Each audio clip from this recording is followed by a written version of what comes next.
Congratulations, you finally made it to 4 p.m. You know what that means. Happy hour. It's time to kick back, relax, and dive into the world of sports with the Young Norvelle Show. Whether you're catching up on the latest scores, analyzing the big plays, or gearing up for tonight's games, we've got you covered. So grab a cold one, settle in, and let's talk sports. Here they are, Patrick Young and Terry Norvelle. And since we last visited on Friday, we have crowned an NBA champion. We have crowned a college baseball champion. We've had a lot of baseball happen in the major leagues. We've had some recruiting flips and commitments in college football. And I am proud to announce that I wrestled some sea monsters over the weekend on Saturday, as a matter of fact, and I have lived to tell about it. Hi, I'm Terry Norvelle coming to you on a Monday, hot Monday outside, late June, heading toward the 4th of July, and you folks know what that means. Once we pass the 4th of July, I think you can officially say it's basically football season right around the corner. A lot to get to. Hope to hear from Patrick Young. Want to get his thoughts on a lot of the basketball. Obviously, Oklahoma City, the better team won. Shame Halliburton tore up the Achilles, but I think most people would agree these two teams may be closer than we thought, but at full strength or even banged up a little bit. Oklahoma City's a little bit better basketball team right now than Indiana. Terribly entertaining 7-game series. I didn't see that coming. I thought OKC was going to win it, kind of going away. Terribly entertaining. Was happy that it was entertaining because I hated hearing the people, the small market people, talk a lot of noise. I don't care. I mean, there are two NBA teams playing. I don't really care about small market, big market. Hell, how long ago was it? 15 years ago, we had the biggest of big market World Series, and it was a ratings disaster when you had the Mets and the Yankees play. It was an absolute TV ratings and interest disaster. So it's not always about the big markets, small markets. These two teams, they hooked up in what was a fun 7 games. With that, let's welcome Casey Kurtz producing today. We hope to hear from Patrick Young. Brent Beaird sometime. He's definitely going to be on for a while today. We're not sure when he's jumping on, but we'll have Brent Beaird as well. Casey, NBA Finals, pretty damn good 7-game series, I thought. You see Yeah, it? not too bad. Yeah, did you see it coming? Not really. Not me either. Me either. I didn't think it would be. I didn't think we'd go 7 for sure. Nor did I. I had this thing going in 5 and then 6 and 7. It was entertaining, though. It really was. One of the big stories coming out of last night's game is, and there's an article on really the homepage of ESPN, why this Thunder Big Three might be the one to start a dynasty, Casey. Looked it up a little bit. Here are your ages. And the big three they're talking about, obviously SGA, the double MVP. He got the league MVP and the finals MVP. That's only been done by about 9 guys. Right. So SGA, Jalen Williams, of course, the other scoring guard, and then Chet Holmgren. So that's the big three they're calling for that might stick around a while. Now, you may be wondering, ages. How about 23, 24, 26? That's pretty good. Gilgeous-Alexander, the oldest at 26. Holmgren, 23. And, you know, I'll get your opinion here, Casey. With regard to SGA, I think he's pretty much a finished product. I mean, that guy averaged 33 points a game.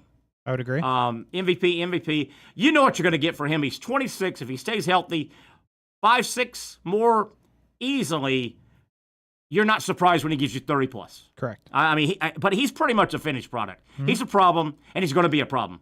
While healthy, he's going to be a problem. You look at Jalen Williams, his running mate, 24 years old, and he averaged about 22, 23 in the regular season. But he looks like he is getting into that realm where he goes for 34, you don't blink an eye now. Yeah. You don't really blink an eye. And then Holmgren, 23 years old, he's still got improving. I mean, this is not anywhere near a finished product, I don't think, with Holmgren. Your thoughts? I would say it's easy to make this comparison right after winning the finals, right? Because they do this with every team that wins. Oh, they're the next greatest, whatever. Listen, these guys are good. We don't know how good Chet Holmgren is. We don't know how good Jalen Williams is. We do know, to your point, how good SGA is. So I would certainly love it if I'm the GM to build around those three guys without a doubt. Absolutely. Let me go over some real numbers here, hard numbers of these three, and we just went age-wise. Gilgeous-Alexander, 26. You've got Williams, 24. Chet Holmgren is 23. Alexander been in the league 7 years. Yeah. Man, 7 years. His career, he's averaged 24.4. This past season, 32.7. Right. Led the league. So he just went off the charts. He's an assist guy. He'll give you 5 rebounds. 52% shooting. These guys shoot so damn good. Anyway, we can go over some other numbers of SGA. We know how good he is. Jalen Williams, swing guard forward. Third season. He came in to the playoffs. His career NBA average 18.1. His 24-25 season, 21.6. And he averaged 25, call it 26, in the playoffs. So he's upped his numbers. And then you look at Holmgren, 23-year-old power forward center, 2 years complete now in the league. He is a career 2-year, 16.1 point per game scorer, 7.5, call it 8 rebounds, 7.9. Sure. 8 rebounds, gives you almost 2.5 assists a game. He'll give you 2.5 blocks a game. Holmgren, his 24-25 season, 32 games, was limited a little bit. He's at 15 points a game this season, so down 1 point, right at the same rebounds. I think he'll bump up. He'll be a 20-point a game guy and push 10 rebounds a game. That would be quality. And he can shoot. He can shoot a little bit. And he can shoot. So also one thing that struck me, and this was a little bit, this popped up in my thought process over the weekend. You saw the Kevin Durant trade. I did. And it's all but done. It can't be done until the league season. Mm-hmm. I think they can't officially stamp it until July, but it's done. All parties, the NBA will stamp off on it. The big three we just talked about, this young big three for Oklahoma City, Chet, Jalen, SGA. It looks like we're truly seeing the young changing of the guard, new blood, fresh blood. And in case you probably know the NBA a lot more than me, do they say that every year? Because to me, I look and see LeBron, will he or won't he one more year? Harden, right? Is Harden still? He's Harden. Yeah. Now, Durant is the one I wanted to pick on, but Durant's 37 in September. Did you know that? 37. Sounds about right. In September. But before you bury him, he went 26-6-4 in 62 games. Yeah, no, I'm not burying him. So, but can't you feel a little bit the young guard, SGA, his teammate Williams, Ant Edwards, Wemby when he gets healthy, shame with Halliburton. But I think Halliburton made a name for himself for another level of fan. Wouldn't you say that? I mean, I would, but then I would immediately say the Houston Rockets strongly disagree with you because they traded their young star for Kevin Durant. Yeah, how about that? So how about that? We'll see, but I agree with you. And then that young guard I just rattled out, SGA, Williams, Edwards, Wemby, Halliburton, and I know the Achilles, I get that. Wemby's coming back from injury. What if Flagg is an immediate? Then you got that's a nice core of new guard. Yeah. New guard coming in, and I'm sure I've missed some new guard that just didn't make it deep in the playoffs. Again, LeBron, do we know anything yet? Does he make a big summer announcement, or does he have to? Is he coming? No, the expectation is he's going to play. Come back one more. Yep. One more, and then hand the keys over to Bronny. Luka, but yeah. Luka, Bronny. Patrick, he'll join us a little bit. I want to get his thoughts on the game, the trade. I don't know enough about the Durant trade. When Houston or when? Hard to say. I have a hard time saying. I understand the numbers you just gave out about Durant, but I have a hard time saying that Houston, who had a really nice young core, wins the trade after trading Jalen Green away. So, gotcha. We'll see. The Phoenix had to get out of the Kevin Durant debacle. They do that. They get Jalen Green for it. So I'll go the Suns as the winner at the moment. Okay. And but the team that's closer to winning a championship today is Houston. Houston. Because of Durant. And in sports though, Father Time sometimes is really quick and cruel. And I'm not saying Durant because, again, he turns 37 in September. He just gave you, in 62 games this past season, he gave you 26 a game, 6 rebounds, and 4 assists. Those aren't shabby numbers. No. Those are not. But, man, Father Time can go wham. You've seen it. I've seen it in every sport. Yep. You just never know when it hits. We'll keep some NBA talk going, particularly when Patrick jumps on. Want to go over that. We crowned the College World Series champion. LSU gets their second in the last 3 years. They're the dominant college baseball program easily over the last 30 years or so. Skip Bertman got it going. Paul Maneri kept it going. And Jay Johnson, what a great hire from Arizona. They went and plucked him. Money was no factor. Arizona is good. They've got a great baseball program. And Johnson was winning out there. But it's LSU. It's LSU. SEC now 6 in a row. College World Series champions. 6 in a row. LSU, as I said, 2 of the last 3. What'd you make of the dust-up yesterday? That first inning, Coastal Carolina, their skipper, their first base coach get thrown out. I was at a sports bar. I met some buddies to watch it, and it was 2:30 right in the middle of the day. So I couldn't really hear everything. You know, you're at a busy sports bar restaurant. Arguing balls and strikes. Potential elimination game, which turned out to be, and the manager gets run first inning. Yep. Blame to go around. I'm going to turn it to you, Casey, and I'll give you my thoughts. But where do you assess? Is there double blame, 100% blame, 70-30? What do you make of that dust up, and how and when it happened? I would say probably 20% on the manager in the first inning of an elimination game. You can't necessarily put yourself in the position. I put 80% on the umpire because you can't throw him out. Yeah. Like, I don't really, like, outside of the most egregious thing you've ever heard as an umpire, like, you can't throw him out in that situation. So, listen, I mean, obviously that's up for debate, but I think the umpire made it about himself a little bit. And I do agree. Go back to the manager. I agree. You cannot get thrown. In the bottom of the 7th inning, yes. Not the first inning. Your team scuffled the day before, got 3 hits, got shut out 1-0. Yep.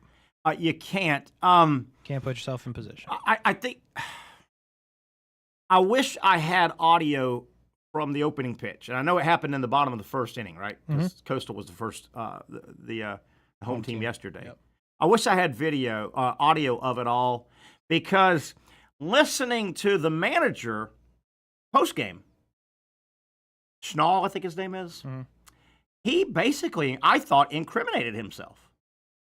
He basically said he was the kid that the parent said about 5 times, do not get another cookie out of that jar. And guess what the kid did?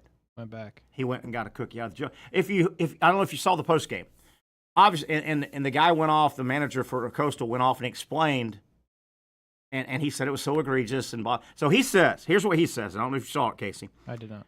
He said, "I'm in the dugout. There's 25,000 people, and it's hard to hear."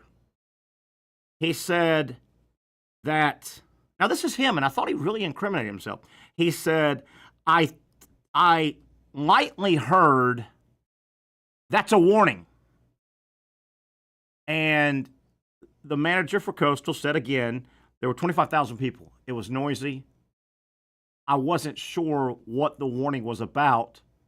So I walk out, and as I'm walking up, I'm asking, what's the deal? What's the warning? What is it? The umpire, according to Coastal Carolina's manager, said, arguing balls and strikes, which, by the way, is illegal in the rule book. Right. You're not supposed to argue balls and strikes.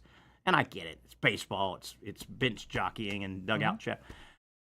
So the manager got his clarity. He was told. Now, the umpire didn't say, I've warned you guys 5 times in 2 minutes. Right. He said, what was the warning for, Mr. Umpire? And he says, for arguing balls and strikes. At which time the Coastal manager said he, and you can see it on the replay, uses his right hand, I believe it is, holds up 3 fingers, out in front of God, Santa, and everybody now. He's on the field now. Mm-hmm. He says, "You've missed 3 already so far. You're out." Gotta go. To me, the manager incriminated himself. Maybe. But again, still can't throw him out. If that was 1 or 2 warnings, you can't throw him out, umpire. You can't. I'm hoping it was 5 quick ones at least. Yeah. But the manager, he did put his hand right back in the cookie jar. Can't put yourself in the position. Yeah, yeah. And at that point, you pretty much knew that they were not going to win. Yeah, didn't it feel like it? And I know it really did. Mm-hmm. It really did. You're down 2 coaches. LSU's got their ace 1B on the mound, and they might just be better. And I think they are. And I think they are. Remember now, that team hasn't lost in 26 games. That's what I'm saying. They might. I mean, I don't. Yeah. If they played today, I don't know what happens. Yeah. But that don't matter. I don't know. Umpire, both. I'd probably lean more 50-50 kind of. I wish I knew a little more about what was said. But yeah. The coach. Now, unrelated. Okay. But I did think this morning I learned something from 2 weeks ago, I guess it was.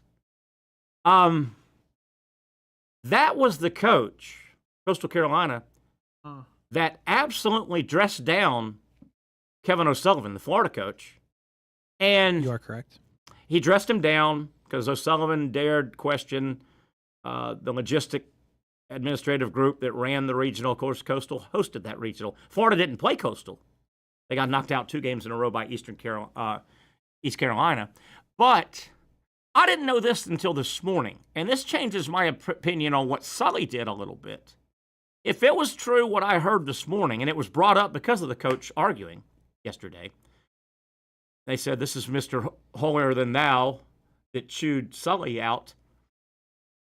Sullivan and Florida got mad because their game, which was their elimination game, knocked them out. Their game got moved back an hour. Mm-hmm. It was supposed to start at noon, and it started at 1. I didn't like that, but I didn't think it was anywhere near what and how Sully handled it.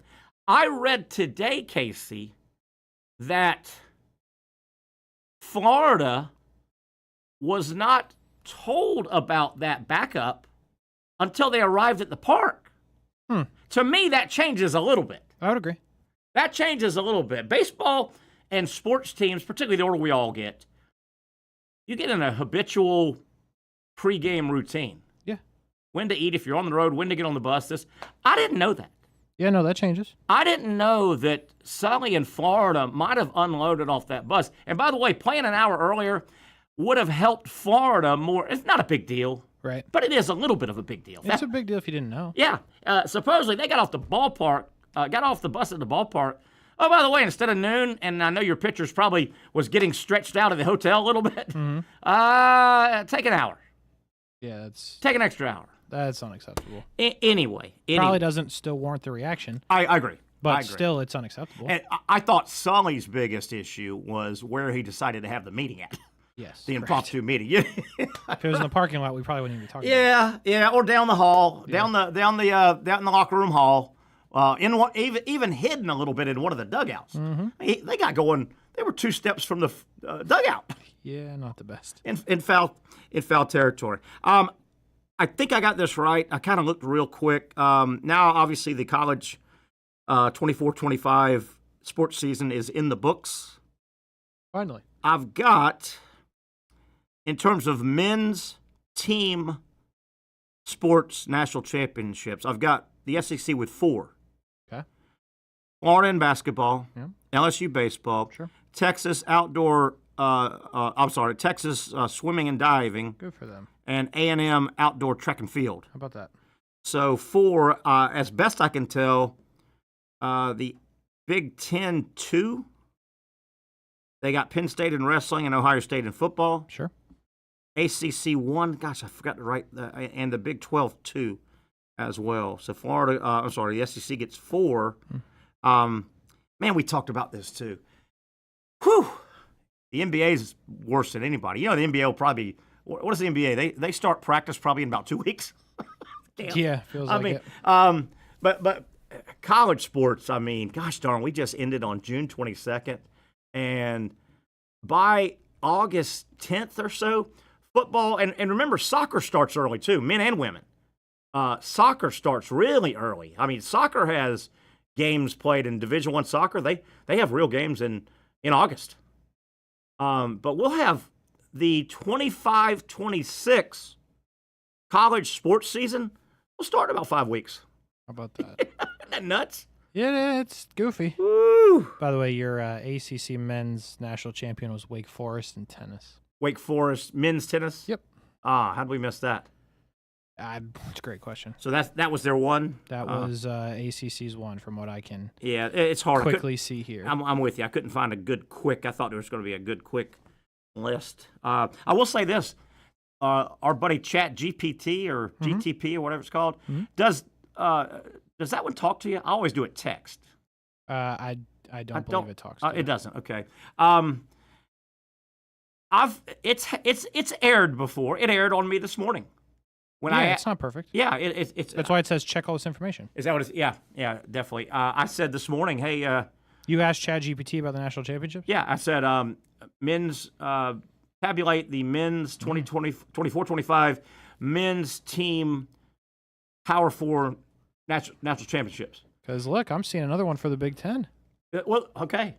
For the men, listen, and I'm a Wikipedia guy till I die. This could be wrong too, but Wikipedia says Michigan got the men's gymnastics championship.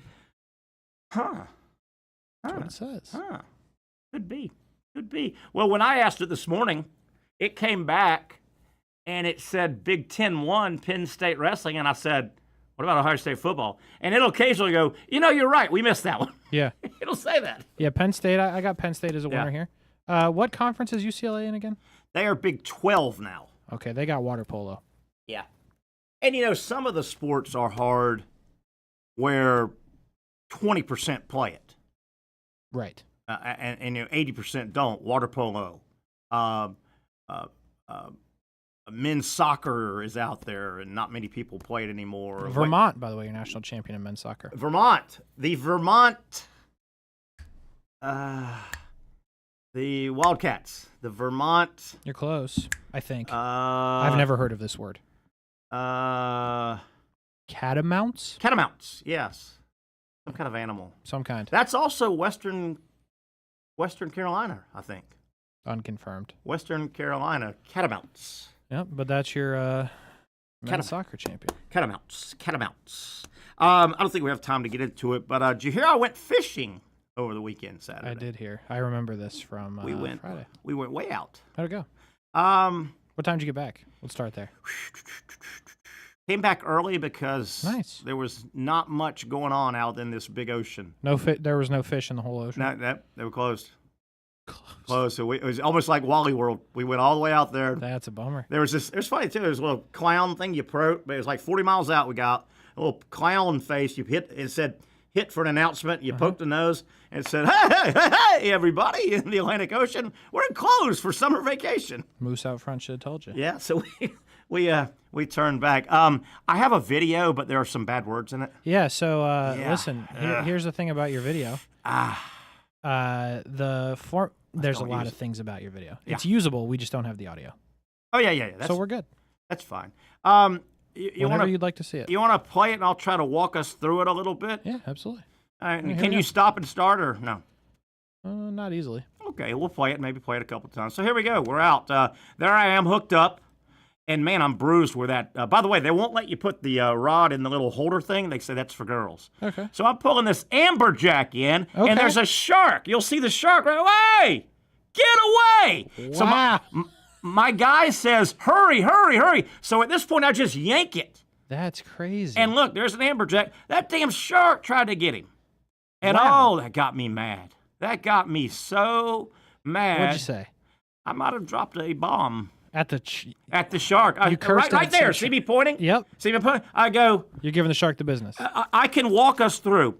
I say, I saw that shark trying to get him.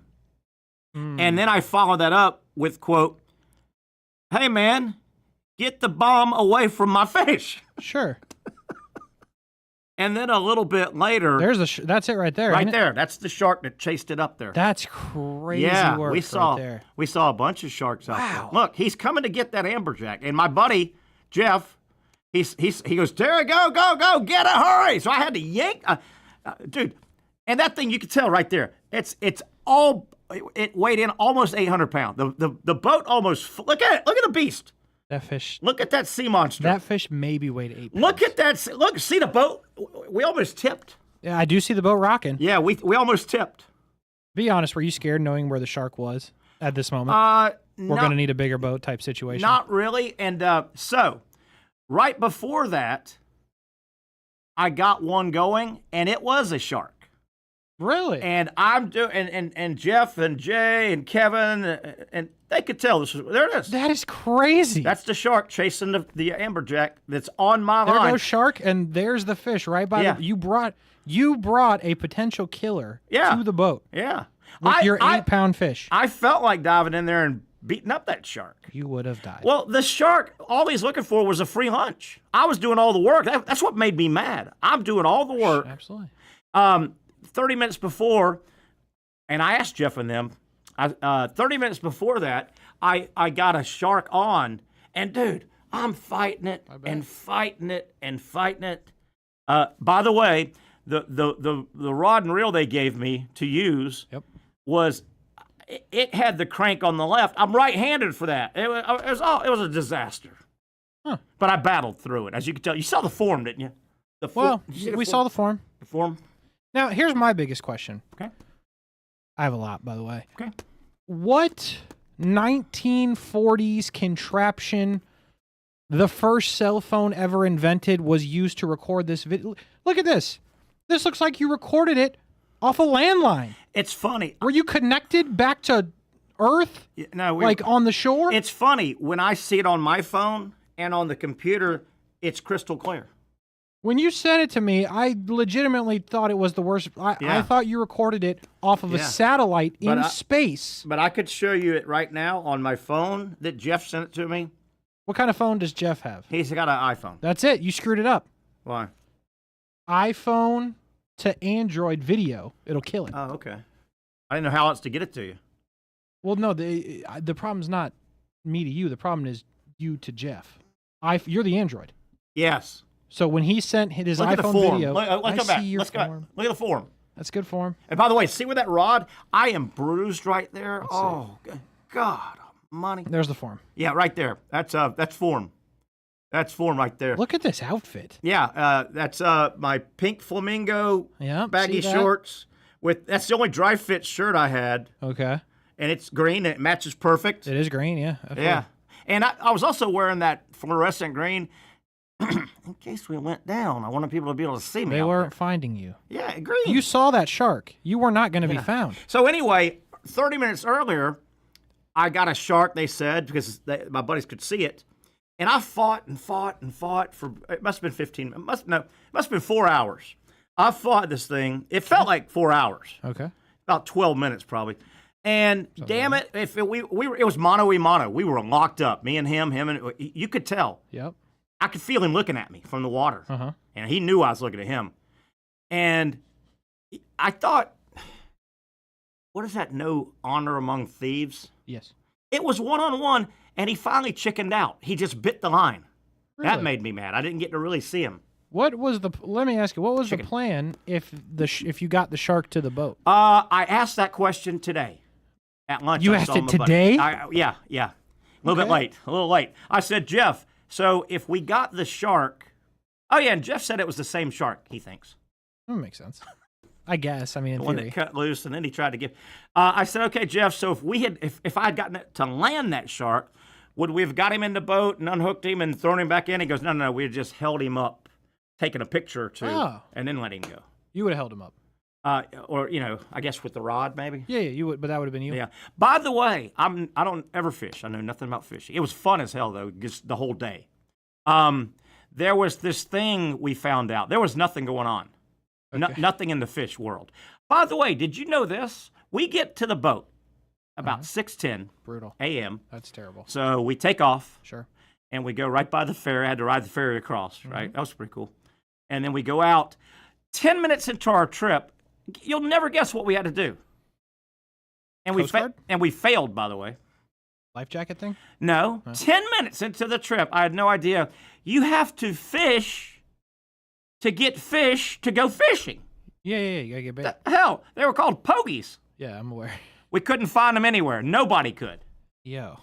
So they did have some bait they had already bought. And then we got way out. God. By the way, guess how far out we went? I'm wondering this. This was a question I had. Take a guess. We talking miles or hours? What do you want me to guess? Miles. Miles. How about 62? 40. 40. That's far. Yeah, and how long did it take you to get out there? Felt like forever. That's the part I didn't like. The full throttle for like an hour. Yeah, it took a good solid hour, and then I kept looking behind me, and I saw little Jacksonville Beach, and then it was gone, and little Neptune Beach, and the little Atlantic Beach, and little Bonner Beach. Bye. Yep. Bye. That spooked me a little bit. Should have. Didn't like that. Especially with the sharks under you. We were in about 80, once we got out there, around 80-something feet of water. Yeah, they would not have found you. I had no idea. Fishing is so electronic. Yeah. See, I thought, Casey, we were going to get out there and then and reel. No. No, there's a plan. They call it bottom fishing. You just kind of put your bait on and drop it, and it goes straight down. Yeah. Because they're looking at this like depth finder. Yeah, and it's to me it looked like cheating. If you want to know the truth, I agree with that. By the way, I think it's cheating. Yeah, my dad used to have one. And if there was like motion underneath, it would like show a little fish on the thing. I'm like, no, you can't do that. Yeah, that's not how. I didn't really. I was on the boat with 3 fishermen. I don't want to say.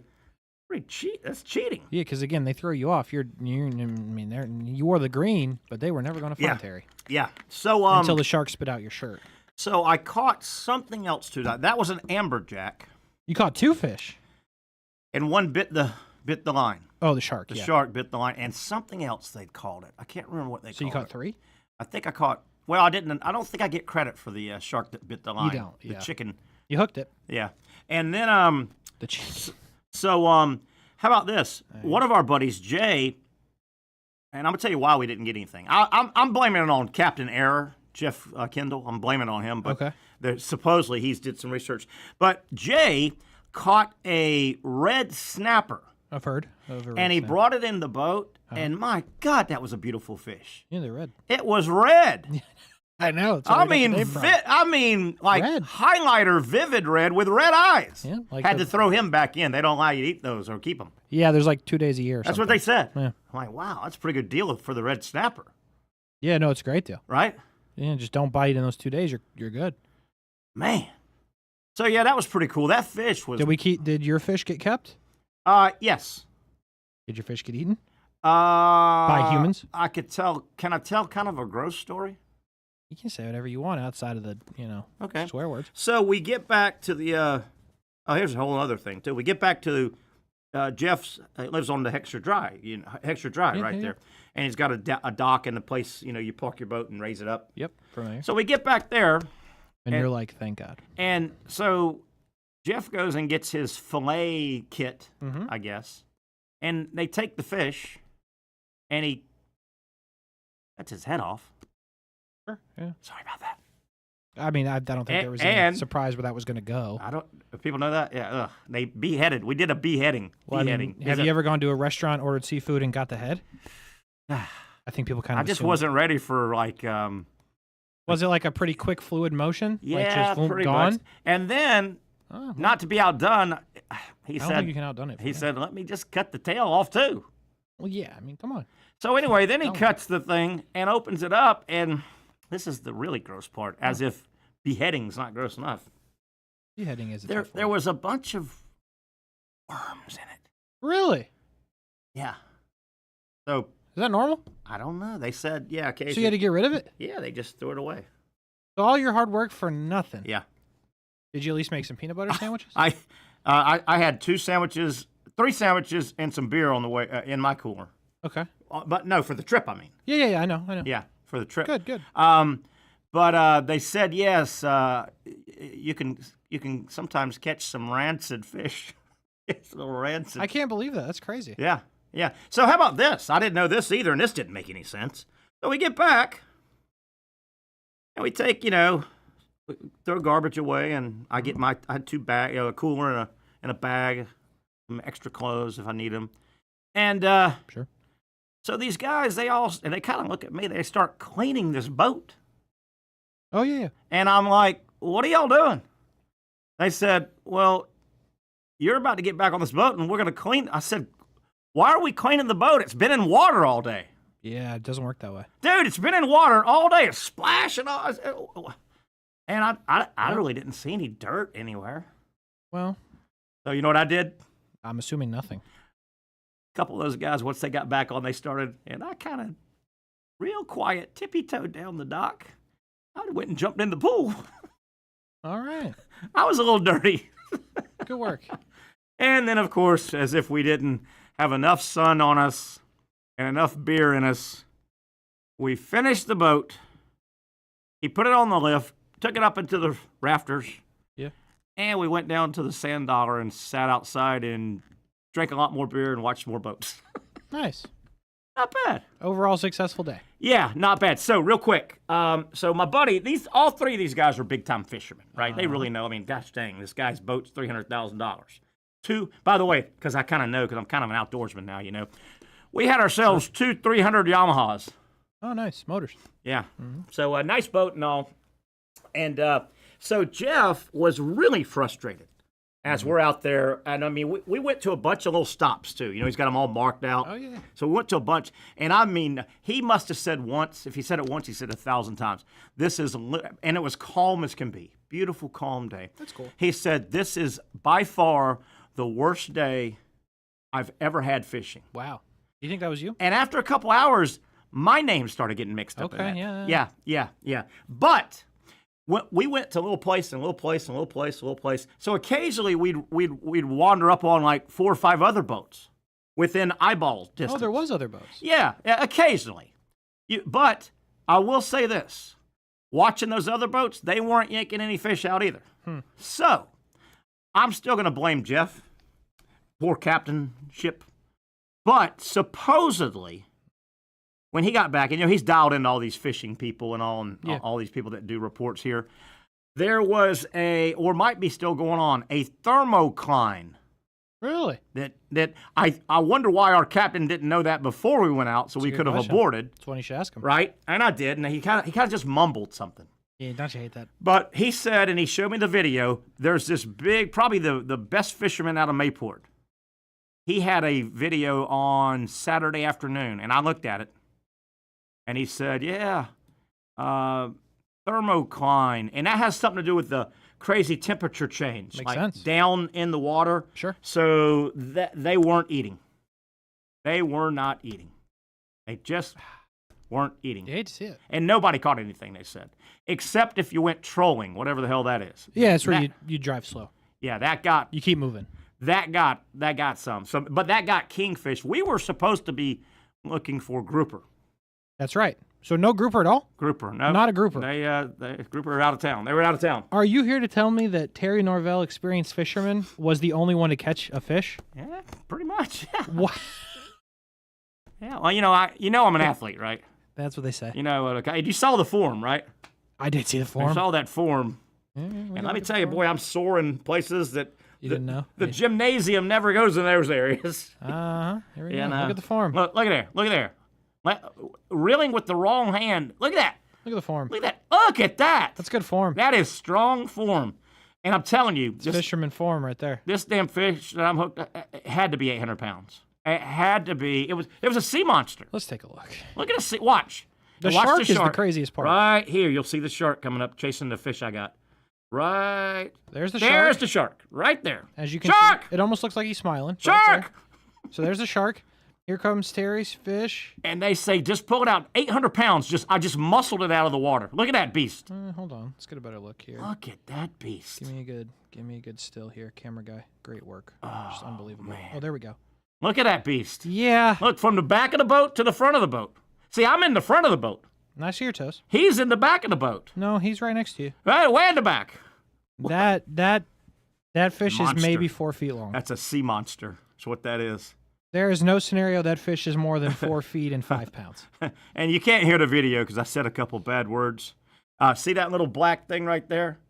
I kept telling Jeff, get the fish scooper. He said, no, that's a net. Oh, yeah, a net. We did, and of course, getting off the boat, I said, hey, we really didn't need this today, did we, Jeff? Hey, way to go, Captain. You're really trying to not get invited back. Way to go, Captain. Would you go again? Yeah.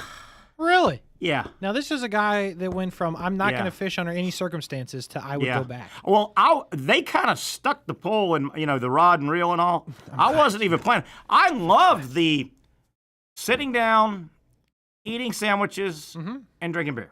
Well, that's more of a pontoon boat activity. That's what I wanted to do. Well, that's not the boat you were on. You had Yamahas. Yeah. That's not a pontoon. We had dual 300 dual Yamis. Yeah. I mean, a pontoon is, river behavior. Yes. You were out there in the great, what ocean were you in? Atlantic? We were in the Atlantic Ocean. Yep. We saw... if you kept going, you would have just made it to another country. Where would I be? You ever think about that? I don't know, the Atlantic Ocean, I assume. Tell you one thing, though, that's kind of spooky to think we were 40 miles out. If you were looking at a map, that's barely a dot past the land, right? Oh, yeah, for sure. Boy, there's a lot of water in an ocean. That's how that works. Holy cow. I did see... Yeah, if you would have just kept going another 6 billion miles, it looks like, you would have ended up in Morocco. Oh, nice. I don't know if it's nice. How's the fishing over there? Probably better than what you guys had. Sounds like. We couldn't be worse. So we saw a bunch of sharks. We saw a bunch of barracuda. Trying to remember. The boys will kill you. The redfish we got in the boat, the amberjack. I saw a humongous sea turtle. Beautiful. Really? That's cool. Bunch of dolphins started. That's cool. They started. So you were one with nature. One with nature. Yeah, and I'm kind of an outdoorsman. And then we also saw, and I don't know if it was, and don't want to be coy or callous about this, I'm being serious. I don't know if it was tied to the weekend events, world weekend events, but we saw one of our destroyer boys heading out. Oh, that's cool. Because we were near Mayport, and that dude was heading out. He was moving. A little scared? I guess at that point you didn't know. Yeah, we didn't really know anything nothing had happened at that time. Yeah, really. Would you have been though if you knew what was going on? I'm sure we would have both or all put two and two together and said, I wonder if. Can you imagine if in your video it wasn't a shark, it was like a submarine? Wouldn't have. Oh, speaking of. No way. Every one of these guys, as we were out there, and today at lunch, some other guys have been out, and they said they've been out and a sub is submerged. What do you call it? Boom, popped up. Yeah, submarine. Submarine popped up. That would be enough to probably freak you out because you don't know what or who. Yeah. I think it was Jeff that said today at lunch. He said, what are these guys? They were out one time, and the Coast Guard came cruising around and said, get at least 500 yards away from where you're at right now. That's terrifying. And the next thing you know, a submarine popped up. Wow. How cool is that? That'd be cool to see a submarine. Would it? Yeah. Until you'd realize that it's not got the US of A on it. Yeah. Imagine seeing the little periscope thing. It's somebody else's submarine. Buddy of mine did 4 years in the Navy on a sub. Wow. Not all at once, but I mean, he'd go out for 6 months. That's crazy work. Underneath. I'm way too claustrophobic. I get more claustrophobic every day. Really? And would you be claustrophobic in a sub? I don't think so. Oh. That wouldn't be my biggest problem. I'm very logical, I think. My biggest problem would be the quarters and crampness and... No, I think I'd be fine with that. I think the getting over the fact that we're underwater. Yeah. Like way... Like we're done. Way underwater. There's no hope here. We get one tiny hole. There's no hope. We all die. Yeah. And what do? They make their oxygen. When you're down there, you make oxygen, right? Yeah, it's something like that. Yeah. And I just am not. And I'm good. Because of space, what do they call it? They call it hot bunking, I think they're called. Hot bunking means the space is so limited you can't have much. You share a bunk when you're on duty, he's off. Oh, when he's on duty, you're off, right? I wouldn't have a problem with that. I think that's called hot bunking. I'd be okay with that. Yeah, but I mean, you can't all have your own sleep because it's limited quarters. That's wild. Limited quarters. Speaking of submarines, my goodness, couple great Hunt for Red October. What a great submarine movie. Okay. You've seen that, right? I have not. How have you not seen that? Sean Connery and well, that's why. Really good movie. For what is it? The Hunt for Red October. Yeah, it was -7 when that one came out. It was one of the great. Was it Grisham that wrote it? One of those great authors that turned all of his books got turned. A great movie. John. Oh, wait, that's the director. My bad. Tom Clancy. Tom Clancy book. And really good. Alec Baldwin, James Earl Jones, Sam Neill. Sam Neill, another appearance. Sam Neill was in another movie we talked about last week. I don't remember what it was. You're bearing the lead. Sean Connery. You said that already. Yeah, he was the he's the guy. He was the Russian, even though he was British, he was the Russian sub commander, and they what do you call it? They defected. They were kind of defecting, I think. This is a Jack Ryan thing. Because Alec Baldwin is Jack Ryan. Huh. Are you familiar with the Jack Ryan? Well, yeah, but he in this movie, he just played the... You're telling me it's a different Jack Ryan? I don't know. Alec Baldwin's character, he was like the Intel, Navy Intel guy that knew about subs, so they flew him out. Got to be the same Jack Ryan, I think. And they spun that off? I would think so. Yeah. Because what's-his-name also wrote the Jack Ryan books. Tom Clancy. Yeah. Yeah. How about that? There's a couple other good submarine movies. Educational program. Yeah, definitely. 45 minutes worth of education. Well, the first 20 wasn't education. Yeah. These last 20, though. Yeah. For sure. Yeah. Hey, we worked in some NBA Finals and College World Series. Listen, we had to get that out. We talked about it on Friday. You got to, Hey, whoa. I can tie this into another topic. Travis Hunter signed his big contract, right? Yep. He got his coin. Mm-hmm. As he's probably watching and listening to this, he's probably going to want to go fishing with me, isn't he? He's kind of a fisherman. He's a huge, massive fisherman. We're kind of he's a bass fisherman, though. We're kind of brethren in that now, right? Well, he wouldn't be where he's into the bass. Oh, which is freshwater. I'm glad you were in salt. I'm glad you brought that up. Ooh, I got in a lot of trouble one time on Saturday. Oh no. I asked those guys, hey, do y'all ever do like inshore, like fresh? Oh, you should have seen their heads snap around. Woo, the salt guys, I guess, don't like the fresh guys. Yeah, that's what I hear. Woo! Because when Travis Hunter was asked about it, he said, no, I'm all about the bass. Woo! It's freshwater. And it's a big beef, I guess. Yeah, and then somebody was kind of mentioning, hey, Terry, that's kind of like saying, hey, you sailboat guy, do you like a motorboat? Or vice? That's a big argument as well. The motorboat people and the sailboat people, they think they're both weak. Huh. Weak sauce. How about that? The sail people think one with nature. Yeah. And the motor people saying, what if it's not windy? That's a great question. What if the wind's going the wrong way? I never thought about that. Yeah. Oh, they don't like each other. Huh. Oh, that's Chevy Ford kind of stuff, you know? There you go.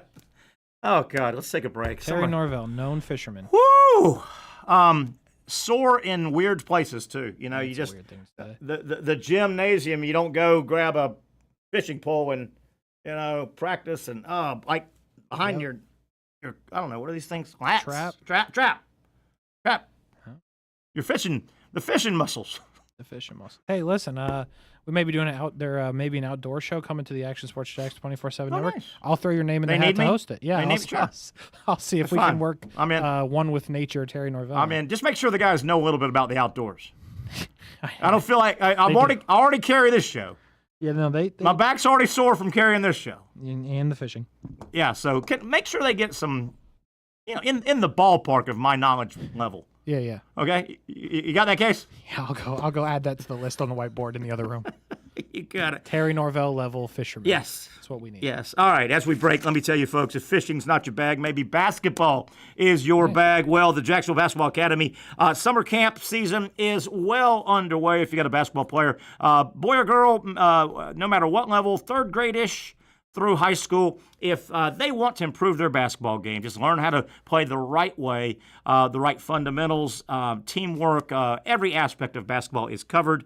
9 weeks of camps. We're about not quite halfway through, so you've got plenty of time to get your basketball player all signed up for Jimmy Martin's basketball camp, the Jacksonville Basketball Academy. Look it up. Just Google that name, Jacksonville Basketball Academy. You'll have all the information to get your basketball player signed up. Remember, if you've got somebody, a young basketball player that's trying to make a team, maybe it's middle school coming up in August, maybe it is high school, the time to get ready for the tryout is not the week of the tryout. Get a jump on it. learn the game the right way, and make that team. Jacksonville Basketball Academy. All right, let's come back, start wrapping up hour number 1. Brent Beaird at some point. Whoa, look at all the fish in that ocean. Or river. Or lake. What is that? Call it a river. I believe St. John's River. Let's call that a river. Let's call that a river. It's going out into the ocean, right? I think that's how that works. By the way, when we were out there, and I know there's this whole, the sun pretty much rises the same way. That's what they and say. And sets pretty much. So I was trying to use that as a barometer. I never could figure out which way's land. Which way did we just come from? Yeah, that's a good point. Never figured that out. All right, nearly 1 hour down. Brent Beaird, Patrick Young, a lot of other topics to get to on the other side. Stick with us here. It's a Monday edition, the Young Norvelle Show on Action Sports Jacks.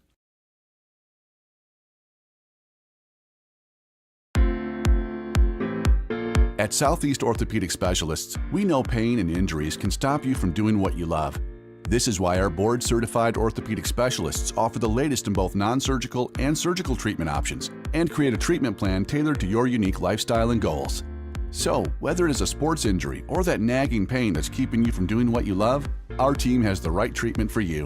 For more information or to schedule an appointment online, visit our website. Finally, a family atmosphere, kid-friendly restaurant with a real sports bar feel. Bricks Jack's Beach features all of that and a large, climate-controlled covered patio with misting fans and heaters for all seasons. Mix in an extremely diverse menu that features the most quality and affordable steak at the beach, and there's no reason not to enjoy your next lunch, dinner, happy hour, or big sporting event at Bricks Jack's Beach, 300 2nd Street North in Jacksonville Beach. See you at Bricks Jack's Beach. You really got to hand it to him. Hold on. The previous play is under further review. I'm not sure what he could review, but okay.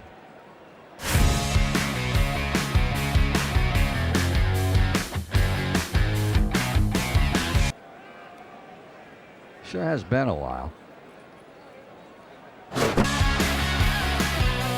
Dine in at Hurricane Grill and Wings for the football season.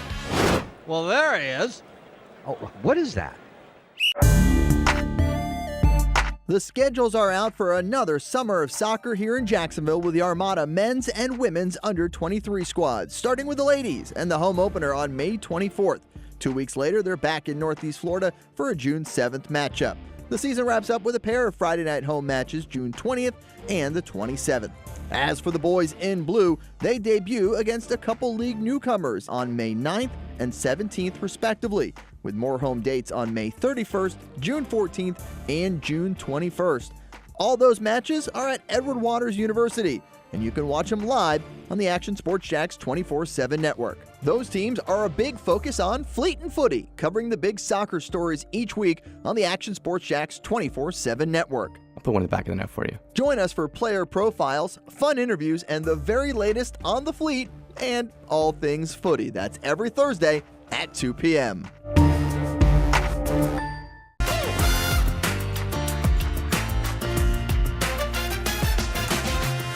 Empower a future, inspire a dream. It's a bold but simple mission for the Jacksonville Police Athletic League known as Jack's PAL. Help the next generation of kids in Jacksonville shape a brighter future. Their after-school programs, teenage leadership programs. There's community outreach. This has been just an awesome opportunity to be out here with my colleagues and do something good for the community. It's really been an interesting opportunity to just see everybody work together in a way that we don't normally in the office. And there's sports.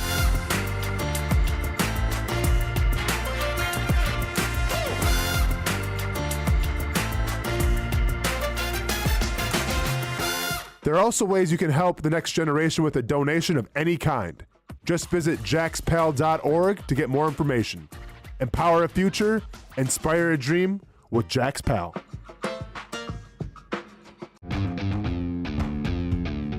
When you think sports, you think Action Sports Jacks, the official station of the Jaguars, on location for every game. But the most experienced team in town doesn't stop there. From high school football to the big events in the area, Action Sports Jacks is always on. Now, we take that to a new level. Action Sports Jacks 24/7 is around-the-clock coverage of the teams you love and the moments you can't miss. The best local sports in Jacksonville on Action Sports Jacks 24/7. Here we go. Right back into it on a Monday. Terry Norvelle right here on Action Sports Jacks, the Young Norvelle Show. Travis Hunter, over the weekend, they dotted the I's and crossed the T's. Hunter and the Jaguars, 4 years, $46.65 million, $30 million signing bonus up front. Nice. Up front, guaranteed. Just kind of here. It's a good. Well, that's a big check, isn't it? It's good work if you can find it. That is a big golf check, right? Yeah. Boy, you know he likes fishing. We just talked about that. Boy, you wouldn't mind. And you know he's got a few dollars in the bank now. You wouldn't mind seeing him turn into your boat dealership. Oh yeah, for sure. Truck dealership, I guess, to pull a boat. Yeah.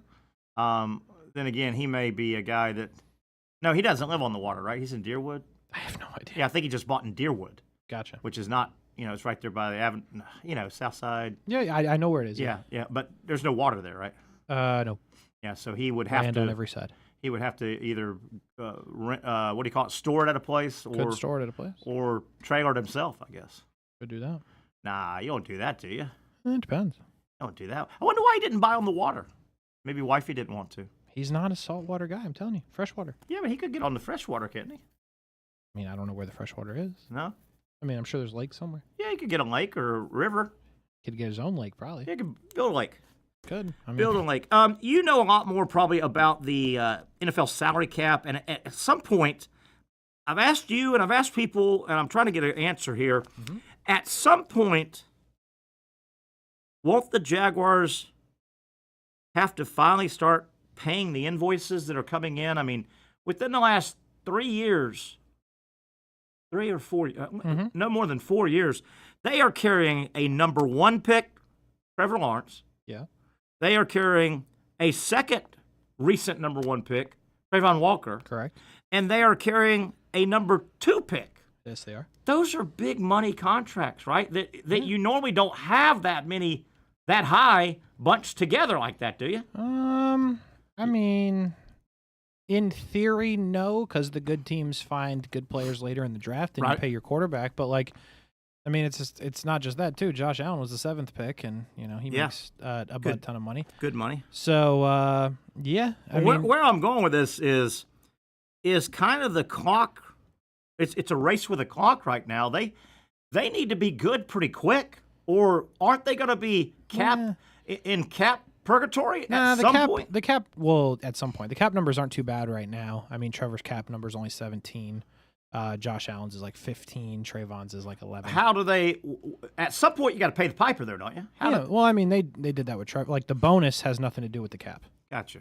So, like, if you convert more to a signing bonus, basically, if Shad Khan's willing to pay money right now, they're fine with the cap. Gotcha. That's what they did. Gotcha. You realize 4th of July is next Friday? Mm-hmm. Goodness gracious.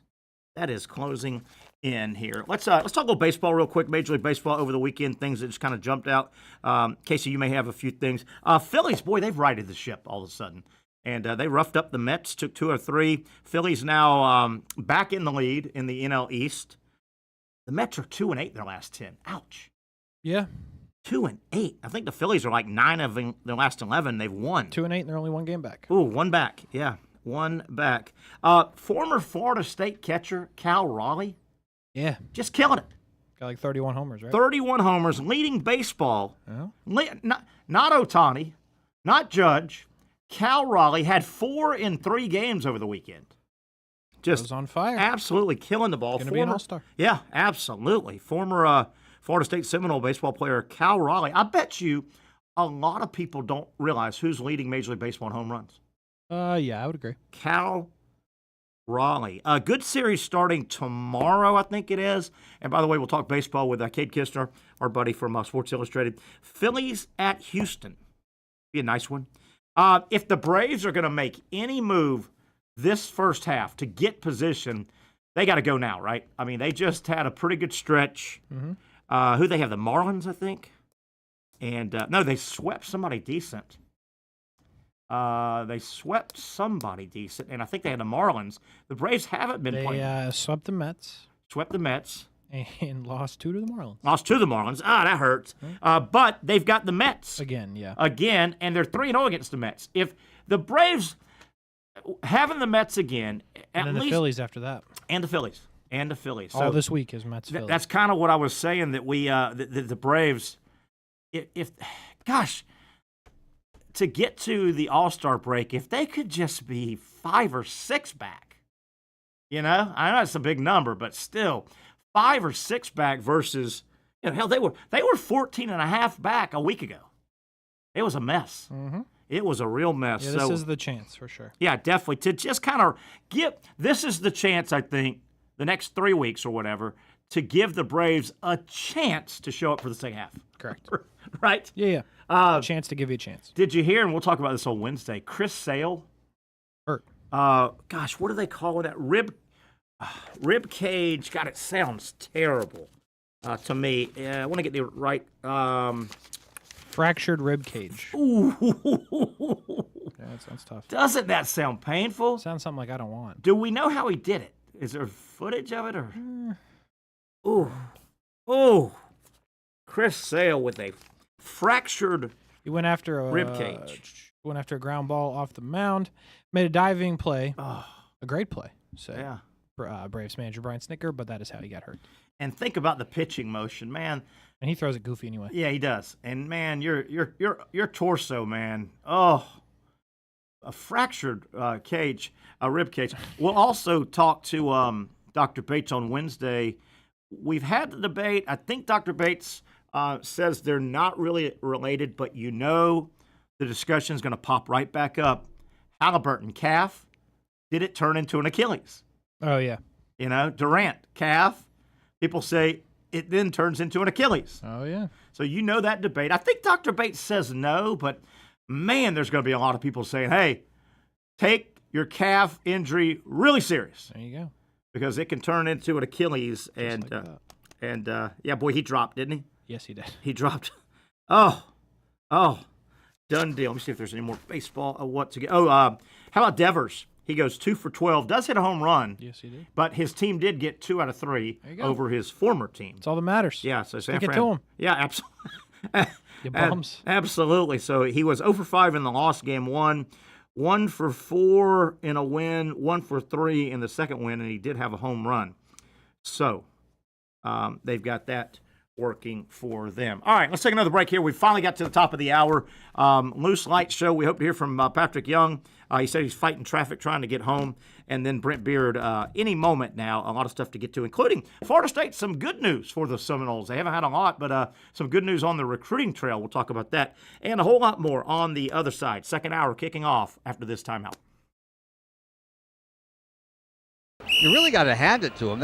Hold on. The previous play is under further review. I'm not sure what he could review, but okay.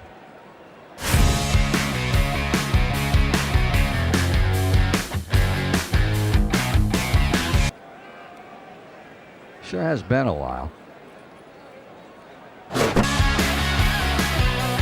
Dine in at Hurricane Grill and Wings for the football season. Well, there he is. Oh, what is that? At Southeast Orthopedic Specialists, we know pain and injuries can stop you from doing what you love. This is why our board-certified orthopedic specialists offer the latest in both non-surgical and surgical treatment options and create a treatment plan tailored to your unique lifestyle and goals. So, whether it is a sports injury or that nagging pain that's keeping you from doing what you love, our team has the right treatment for you. For more information or to schedule an appointment online, visit our website. Most of us know how to throw.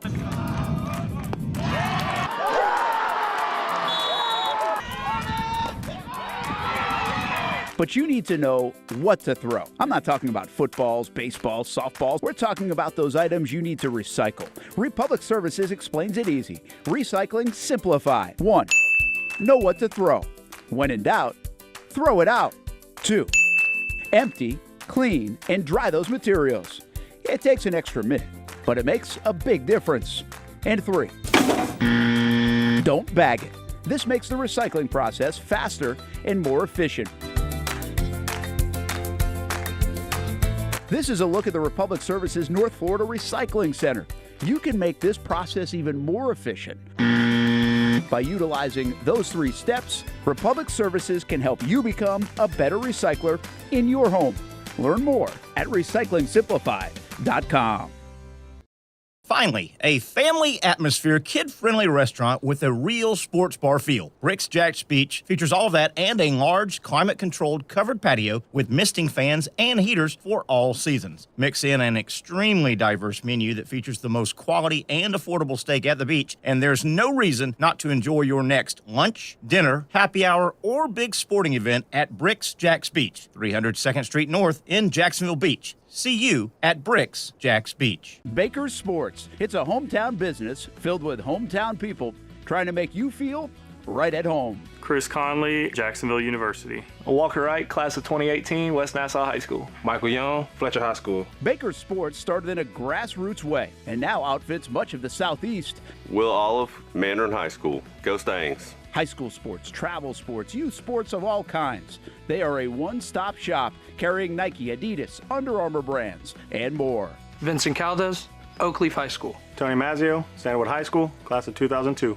Samuel Coffrin, Paxton School for Advanced Studies. Whether it's sports teams on the field or it's your team in the workplace, like our Action Sports Shacks team, and community events like the Dream 18 Golf Tournament, and many others. Cole Tilley, Hilliard High School. Reagan Webb, Eagles View Academy. Look good, feel good, play good with Baker Sports. Custom sports apparel since 1997.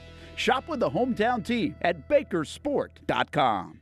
The rhythm of my heart is beating like a drum, with We Are Martyr rolling off our tongues. Never will we roam, for we know our place is down. Where the ocean meets the skies, we be sailing. Where the ocean meets the skies, we be sailing.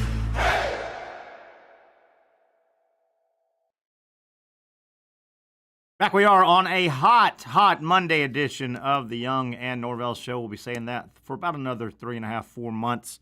But we will make it. Football season on the horizon. Hi, everybody. We got Brent Beaird. We're about to dial up Patrick Young. Hopefully, he'll check in with us a little bit later. And Brent Beaird, hopefully you can hear this. In case you were wondering, this past Saturday, the sea was angry.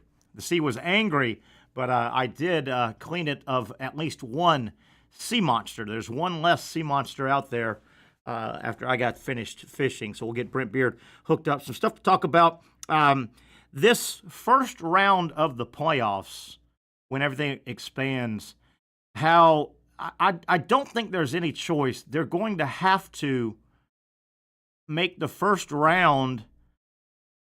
The first round is going to be basically played as if it's the conference championship games. The SEC and the Big Ten in particular, also the Big 12, ACC to a degree, and obviously the Pac-12 is out right now. But those conferences, Big Ten and SEC especially, have worked too hard to turn their championship game into a massive moneymaker. You just can't turn your back on those games. I think you can change the name of those games and make them first-round matchups for the expanded playoff, but I think you're going to have to let the conferences either run those games. It won't be called the SEC championship game. It'll be the round one of the playoff, played in Atlanta, run by the SEC, and the SEC keeps the money. You just can't give away what you've built since 1992 in the case of the SEC championship game, and it's not like it's just barely breaking even. Those things are ungodly moneymakers. I just don't see any other way. They sell a lot of tickets. Yeah, a lot of tickets. But that's what it looks like. Yeah, and you get that, and the TV boys will just about name your price. Yep. To broadcast them, but Casey, they're just not going to turn their back. And isn't that about the only way? Because the true conference championship game now it's getting in the way. Yeah. It kind of gets in the way because it's not a playoff game, but it's there. You almost have. I can't think of another, and this has been kicked around. This is not a Terry idea. Okay. It's been kicked around. That's about what they're going to have to do with the date on the calendar where, the first Saturday in December has been the conference championship games. Well, with the expanded playoff, that's got to be round one. Mm-hmm. So you're not going to back it up. You're not going to get rid of it. You're just going to, where is it? Big Ten's in Indianapolis. Yep. Generally, I think they've made a home there now. Yeah, it is. SEC, Atlanta, Big 12, Jerry World. Yeah, that's correct. I think Dallas or Irving, whatever. You just can't say, no, we're done with those. Nobody's doing that. That's just got to turn into round one, playoff game one, presented by the SEC, right? It is, yeah. Round one, playoff game two, presented by the Big Ten. Mm-hmm. Or let college football run it all and just say, hey, what it makes, send it to the SEC. And they're big enough boys to say, that's how we're going to play in this tournament, or we're not going to play in this tournament. Yeah, that or take off a pay game at the front. Or yeah, definitely. And you know me, I love college football. I absolutely adore it. That's what they say. I don't want the season to stretch any longer. Yeah. Hey, man, by the time that national championship game, now it goes around the 20th of January. Yeah, it's late. I don't want it to go any longer. Hell, we just talked about college baseball. I love college baseball. Took forever. College baseball season is way too long. Yeah. College baseball playoff is way too. Hell, look at the NBA. Now, I'm admittedly not a huge NBA fan, but I don't know. I guess we could find hardcore NBA fans that go 2 months worth of playoffs. Give me 2.5. They have 2 months worth of playoffs. Mm-hmm. Whew. That's why I never understand the. I guess like it's business and you make money, but all the regular season games in every sport I've never understood. Yeah. Do we really need to play 82 times to play another 2 months? Yeah. Well said. And if you suck, who cares? Yeah. Well said. By the way, real quick. Yeah. To your college baseball point, first game of the season for Coastal Carolina, February 14th. How about that? Last game of the season, June 22nd. How about that? Goodness. That's a long time. Good. That is a long, long time. Practice every day you didn't play, probably. Yeah. Oh, yeah. Oh, yeah. Brutal. Oh, don't forget, there's fall baseball. Oh, yeah, that's not even on the schedule. Yeah, and, there's a lot of internal, and you could play some opponents, and they don't count. Yeah. But no, gosh, when I was at JU, now, baseball will start in October. They'll start working out, and they'll do a good 2 months of fall. Generally, teams will play their own World Series. It'll be the orange versus the blue, best 2 out of 3. Somebody has to run and eat beanie weenies or whatever. You know what I mean? Yep. But no, baseball guys, if you go deep into college basketball season, Florida just played through early April, and basketball starts practicing October. Yeah. Ooh. Let me say. Ooh. Long. Gators played their first basketball game last year, November 4th. Right here in Jacksonville, right? Right here in Jacksonville. Yeah, and that is so early comparatively. It wasn't that long ago. College basketball started around Thanksgiving weekend. It literally started around Thanksgiving weekend. Now it's moved up about 3 weeks. November 4th to April 7th as their regular season. How about that? Ooh. Not even counting practice. Woo! I don't know if they need like we said, that many non-conference games in college baseball, college they don't. Basketball. This is blasphemy, but it wouldn't hurt my feelings if college football went back to 11 games. Now, I want 9 conference games, but the NFL, as bad as a couple of teams are every year, they're not AAA teams. No. Except the Panthers that 1 year. Yeah, they were right at it, yeah. The Kansas City Chiefs and the Philadelphia Eagles, they're not playing 2 AAA teams next fall. They're where we're at now, there is no reason, and the P&L can work itself out everywhere, the profit and loss sheet. There's no reason that Florida is playing Long Island. Yeah, not even the good AAA teams. Yeah. Borderline AA. And you pick them out. They've all got them. Yeah. That hit me in the head, just nuts. Seasons are just gone. Let's go to Brent Beaird. Got some stuff to talk about as we welcome Brent. There's one last sea monster in the ocean. After Saturday, I wrestled about an 800-pound amberjack, nearly tipped the boat. Tipped the boat over. We'll get into that another day. Casey and I, we went through I had great form, by the way. Great. It's almost like I'm a natural. Really not sucker in. Brent, reading this morning about one of the college football issues, and I think you've hit it on the head. I think there's only one answer, but the wonderful conference football championship games that particularly the SEC was the precursor. The Big Ten has come along and made theirs a monster. The Big 12 makes money. The ACC makes money. The Pac-12 used to. Those games, you've got to save them. They're going to make so much money. Yeah. But you almost have to turn them into playoff game round one, don't you, to save them?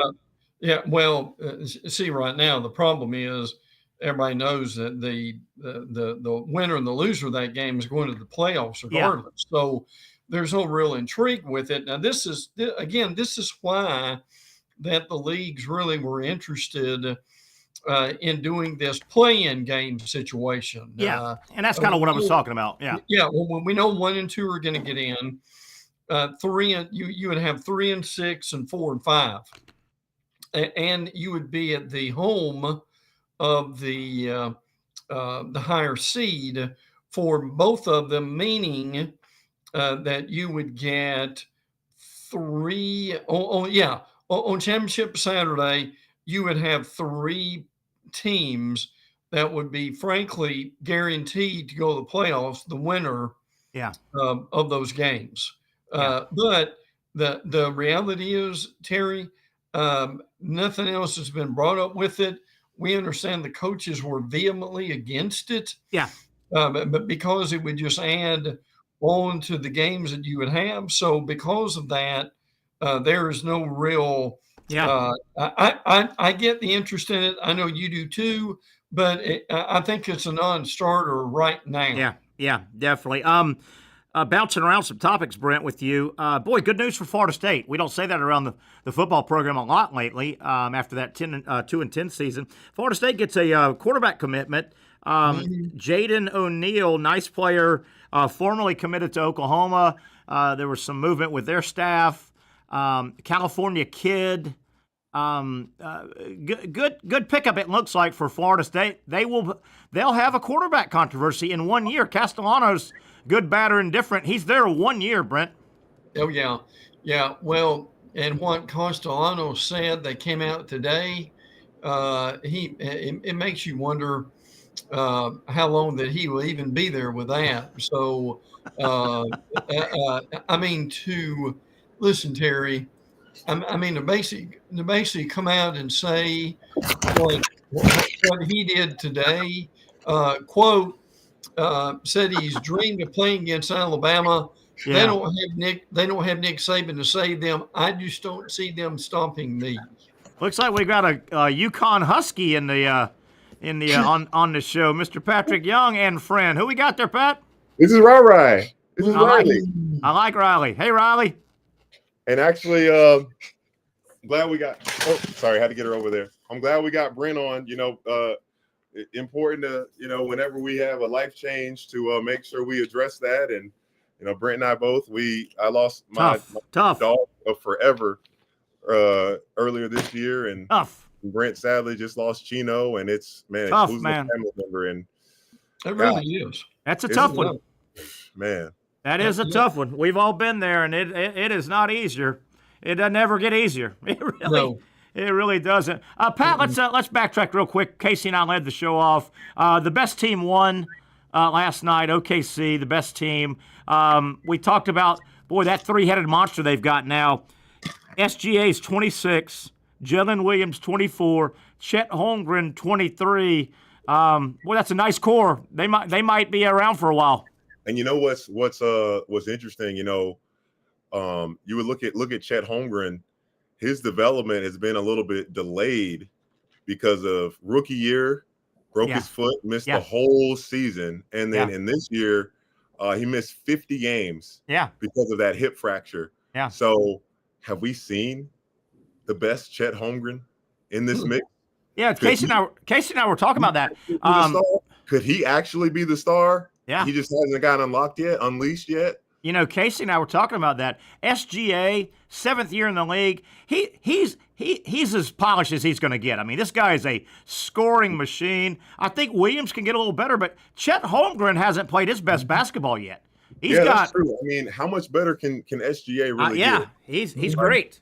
He could probably be a little bit better three-point shooter, and maybe with some decision makings, because game 6, I think he had 10 turnovers. Yeah. Or something like that. Wow. And in game championship game here, the final one, game 7, I think he had at least 11. I knew probably stopped watching it with about 6 or 7 minutes left, because I knew it was, man. And I'm so glad we got Dr. Bates on. I know, it's terrible, isn't it? Halliburton. And with Dr. Bates, I think we asked him about it before. He's like, not necessarily. Yeah. So not necessarily the calf is related to the Achilles. Yeah. I'm like, Doc, but maybe the science isn't pointing to high-level athletes that have to play, and cut and plant. And I mean, you just saw his Achilles pop when he planted that thing back. No. Yeah. And go ahead, Brent. Well, 2 things for both of you. Number one is, tell me what is wrong with having a smaller market team. We talked about that championship. We talked about that. Okay, I know it's not the Lakers. I know it's not the Knicks. Take your pick with that, but I don't get the consternation with that. And Patrick, I'll let you jump in. I thought that was a terribly entertaining surprise. It surprised me. It was so good. And you heard people talk about, well, what a bummer, small market versus small market. I don't care. Are you serious? This series had everything. I know. Yeah. I know. It had game 1 shock of OKC having a 20-point lead, and obviously they responded there. Then the Pacers dominating at home. Then the Thunder. No, they did. Indiana lost 2 straight, and that was the first time they had lost 2 straight games in a really long time this series. Yeah, guys, my other question is, and this may be a Dr. Bates question, but I think we're smart enough to where we know a little bit of generalities here. A little bit. As ugly as that was, okay, this is June. I mean, guys, realistically, surgery, recovery. Oh, yeah. I mean, my stars, when in the world can he play again? Yeah, Patrick, what I read this morning was it's seriously in doubt that he'll be back for next year at all. There's no way he's playing. No way. Yeah. Because just think, to risk putting him back out there before it's time.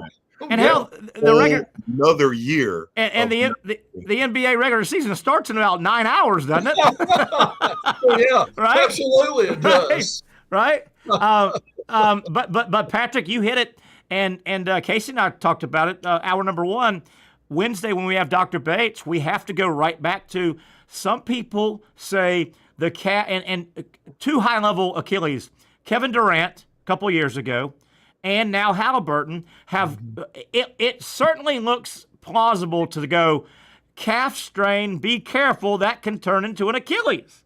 Yeah. And I don't think they're necessarily related by medical science that we know, Patrick, but man, that's a coincidence, isn't it? I think it's, in medicine, one thing I know, or what I learned in medicine science, you can point to a correlation. Yeah. But you can't definitively say, this was the causation. It was a direct, you did X. You punched me in the face, Terry. Yes. So obviously you punched me in the nose. So obviously it's broken. Oh, no. Oh, I'm sorry, Patrick. I'm sorry.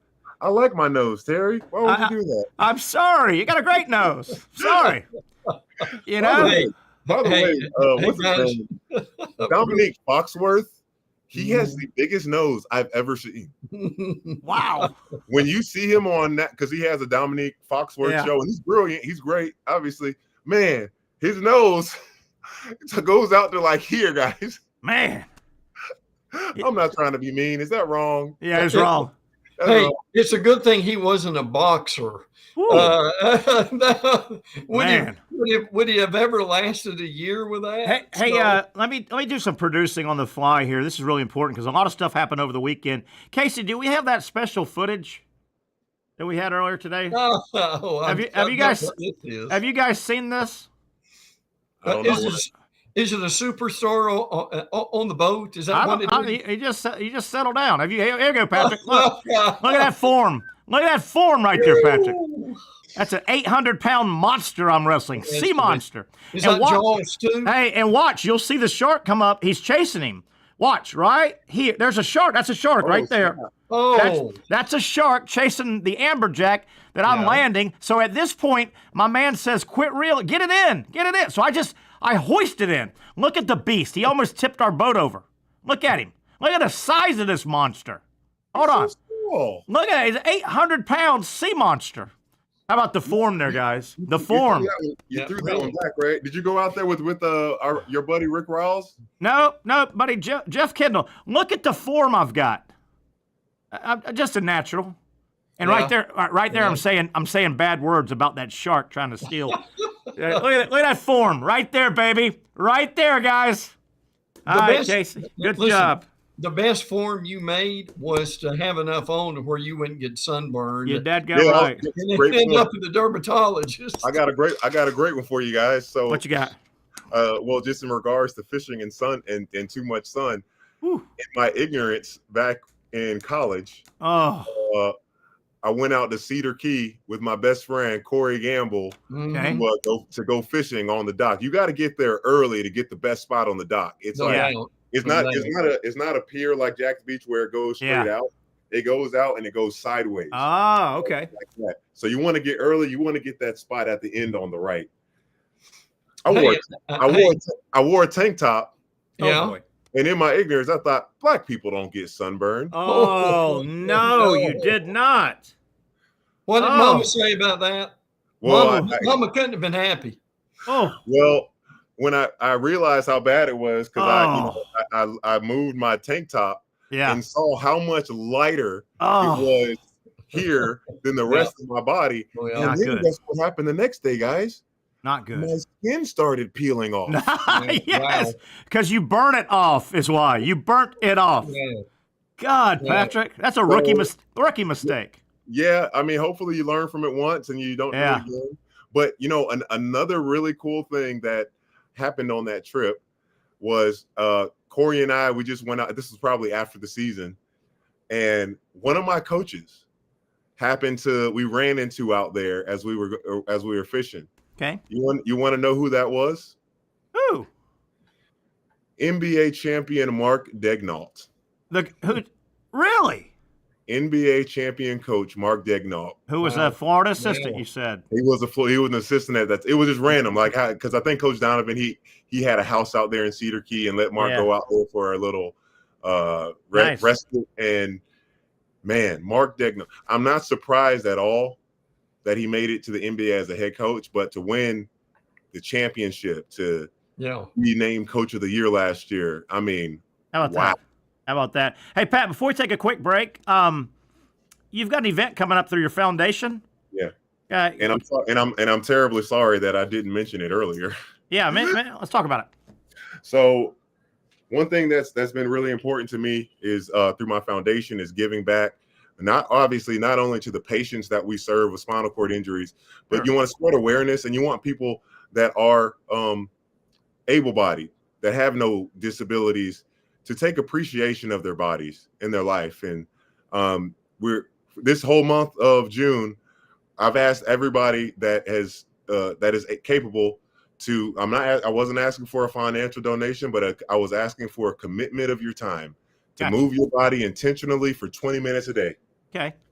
Whether walking your dog, playing pickleball, but you're doing it in a way that I am so grateful that I can do this. Nice. And I'm thinking about the people that can't do this. And in celebration of this mindset, what we're doing on this upcoming Sunday, the June 29th is when I have my car accident. This will be the 3-year anniversary. Okay. We're having an in-person event at Excel Performance at the beach, where we have many prizes for people that come. T-shirts. There's going to be a DJ.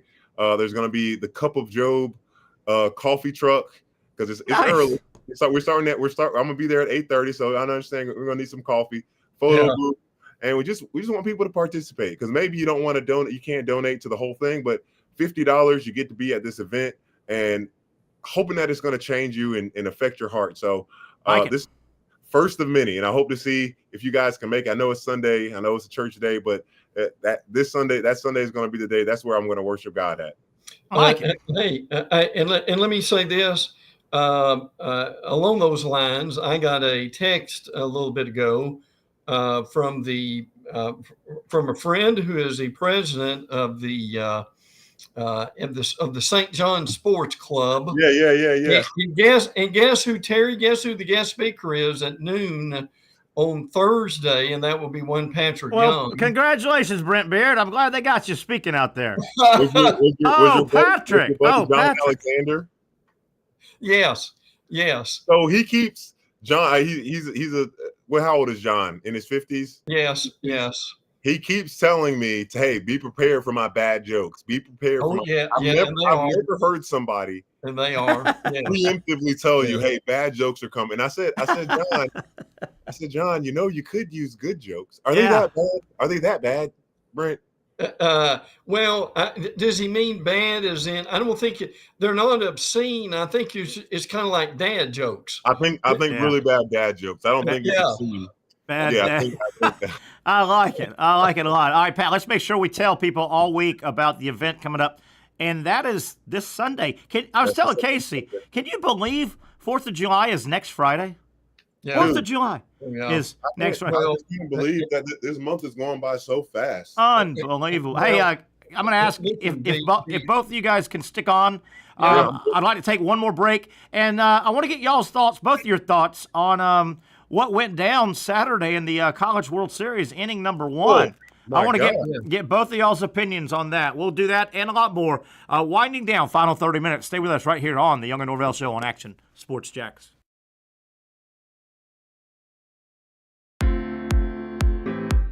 At Southeast Orthopedic Specialists, we know pain and injuries can stop you from doing what you love. This is why our board-certified orthopedic specialists offer the latest in both non-surgical and surgical treatment options and create a treatment plan tailored to your unique lifestyle and goals. So, whether it is a sports injury or that nagging pain that's keeping you from doing what you love, our team has the right treatment for you. For more information or to schedule an appointment online, visit our website. Finally, a family atmosphere, kid-friendly restaurant with a real sports bar feel. Bricks Jack's Beach features all of that and a large, climate-controlled covered patio with misting fans and heaters for all seasons. Mix in an extremely diverse menu that features the most quality and affordable steak at the beach, and there's no reason not to enjoy your next lunch, dinner, happy hour, or big sporting event at Bricks Jack's Beach, 300 2nd Street North in Jacksonville Beach. See you at Bricks Jack's Beach. You really got to hand it to him. Hold on. The previous play is under further review. I'm not sure what he could review, but okay.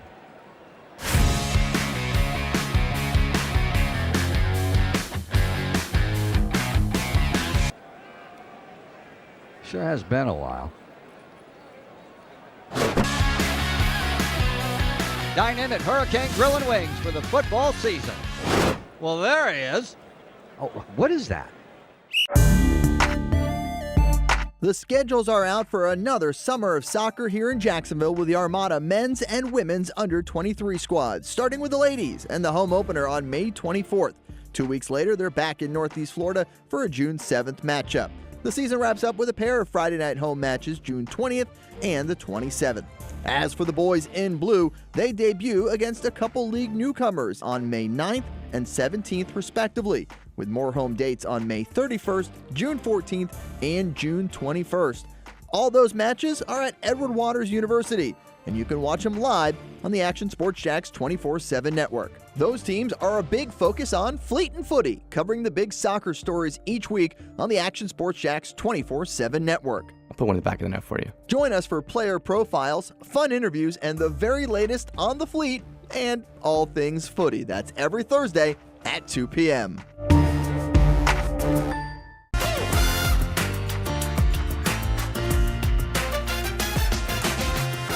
Empower a future, inspire a dream.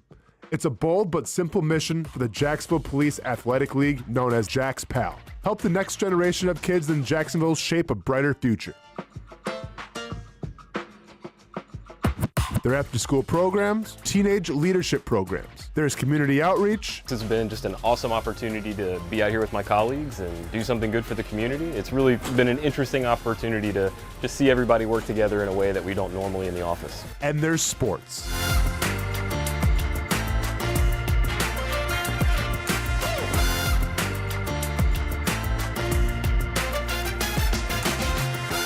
There are also ways you can help the next generation with a donation of any kind. Just visit jackspal.org to get more information. Empower a future, inspire a dream with Jack's Pal.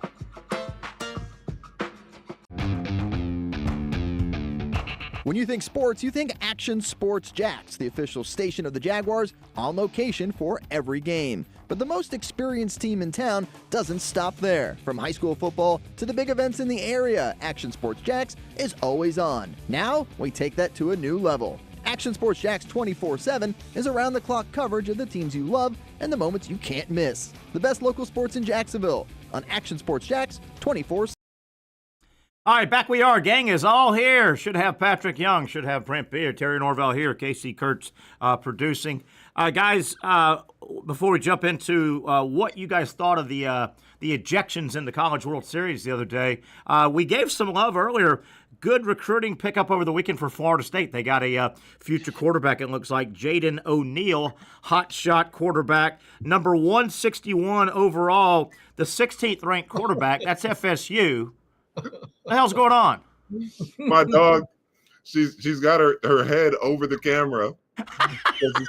She's like, oh, let me get closer. Maybe he'll give me something. I turned my head for a second. I don't know what the hell's going on with this show. Good news for the Canes today, or over the weekend in football recruiting. Looks like they stole a 2026 highly recruited wide receiver from Georgia, a guy named Vance Spafford. They flipped him. He was is a highly recruited. Let me try and find if I've got any numbers on him. But he's a really highly recruited wide receiver, so a good pickup over the weekend for Florida State football and Miami football. Brent, I'll let you go first. What was your thought process 1 inning into an elimination game, final college baseball game of the year, and 2 coaches for Coastal Carolina were kicked out, and where do you place blame? How much do you place blame?